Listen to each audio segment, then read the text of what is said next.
વિદ્યાર્થીઓ chemistry exam આપીને બહાર આવી ચૂક્યા છે. રિવ્યુ કરી લઈએ એક્ઝામ પેપર કેવું રહ્યું હતું. આજની એક્ઝામ કેવી રહી કેમિસ્ટ્રીની? આજનું પેપર એમ જોવા જઈએ તો પાર્ટ બી જો આપણે જોવા જઈએ તો પેપર ઇઝી હતું, પણ પાર્ટ એમાં જો આપણે જોઈએ છે તો 30 થી 35 MCQ એકદમ ઇઝીલી સોલ્વ થઈ ગયા હતા.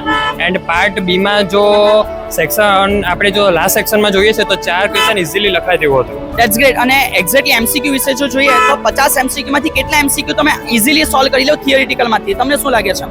મેં ઇઝીલી 36 ક્વેશ્ચન ફર્સ્ટ એટેમ્પ્ટમાં ક્લિયર કરેલા, તે ઓલવેઝ રાઈટ જ હશે. 36 ધેટ્સ ગ્રેટ. અને બેટા તમારું કેવું રહ્યું? મારે પણ બહુ મસ્ત ગયેલું છે ને પાર્ટ એમાં મને કોઈ પ્રોબ્લેમ નહીં થઈ. પાર્ટ એમાં મારા 40 MCQ તો માત્ર 20 મિનિટમાં સોલ્વ થઈ ગયા હતા.